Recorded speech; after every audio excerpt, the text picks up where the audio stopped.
ইষ্টপ্রাণ দাদা ও মায়েদের প্রত্যেককে জানাই আমার আনন্দিত জয়গুরু। আশা করি আপনারা ঠাকুরের দয়ায় বেশ ভালোই আছেন। আমিও ঠাকুরের দয়ায় বেশ ভালোই আছি। প্রত্যেক দিনের মতোই পরম প্রেমময় শ্রী ঠাকুর অনুকূলচন্দ্রের আজও শ্রীহস্তলিখিত সত্যানুসরণ গ্রন্থ পাঠ করব এবং যতটা আমি বুঝি ততটুকু একটু ব্যাখ্যা করার চেষ্টা করব। আমার খুব ভালো লাগে এই ভেবে যে আপনারা সেই ভিডিওগুলো দেখছেন, শুনছেন এবং ভিডিও শেষে কমেন্টসও করছেন। খুব ভালো লাগছে। প্লিজ এইভাবে আপনারা আমার পাশে থাকবেন এবং ঠাকুরের কথা সবার কাছে যেন পৌঁছে যায়। সবাই মিলে আমরা সহযোগিতা করব। সেটা আমার ভিডিও হতে পারে, আপনাদের ভিডিওও হতে পারে।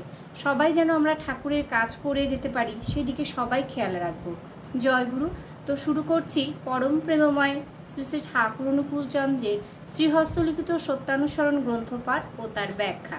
ভিডিওটা স্কিপ না করে অবশ্যই একটু শুনবেন এবং ভিডিও শেষে অবশ্যই আমাকে কমেন্টস করে জানাবেন আমি যে ব্যাখ্যাটা করার চেষ্টা করছি তা সঠিক হচ্ছে কিনা। তো শুরু করছি আজকে পরম প্রেমময় শ্রী শ্রী ঠাকুর অনুকূলচন্দ্রের শ্রীহস্তলিখিত সত্যানুসরণ গ্রন্থপাঠ। তুমি যেমনতর প্রকৃত হবে, প্রকৃতি তোমায় তেমনতর উপাধি নিশ্চয় দেবেন এবং নিজের ভিতরে তেমন অধিকারও দেবেন। ইহা নিত্য প্রত্যক্ষ করছো, তবে আর চাইবে কি? ইহা নিত্য প্রত্যক্ষ করছো, তবে আর চাইবে কি? প্রাণপণে প্রকৃত হতে চেষ্টা করো। পড়ে না পাশ করলে কি ইউনিভার্সিটি কাউকে উপাধি দিয়ে থাকে? ঠাকুর বলছেন, তুমি যেমন প্রকৃত হবে, প্রকৃতি তোমায় তেমনতর উপাধি নিশ্চয় দেবেন। আমি যদি প্রকৃত সত্যি ঠিকঠাক হতে পারি, তাহলে প্রকৃতি আমাকে তেমনতর উপাধি দেবে। নিজের ভিতরে তেমনতর অধিকারও দেবেন। নিজের ভেতরে তেমনতর অধিকারও দেবেন। ইহা নিত্য প্রত্যক্ষ করছো, তবে আর চাইবে কি? আমি যদি প্রত্যেকটা দিনই ঠিকঠাক করে নিত্য প্রত্যক্ষ করি, তাহলে চাওয়ার আমার আর কিছুই থাকছে না। প্রাণপণে প্রকৃত হতে চেষ্টা করো। প্রাণপণে আমার নিজের প্রাণপণে আমি প্রকৃত হতে চেষ্টা করো, আমি যেন সঠিক হতে পারি, সেই চেষ্টা করতে হবে।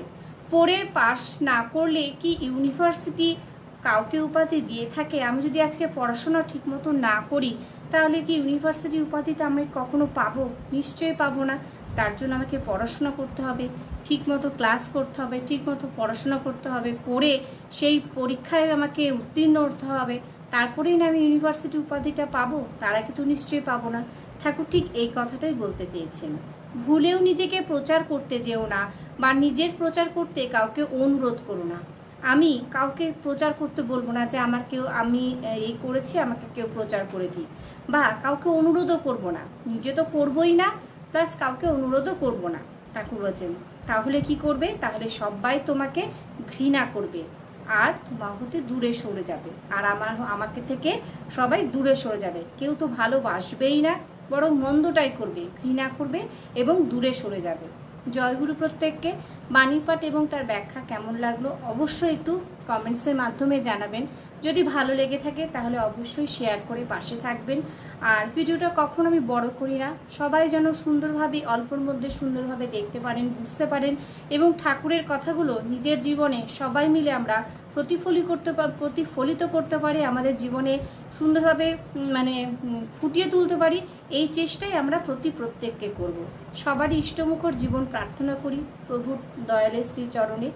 সবাই ভালো থাকবেন, সুস্থ থাকবেন। পরবর্তী আরেকটি ভিডিও নিয়ে হাজির হব। জয় গুরু।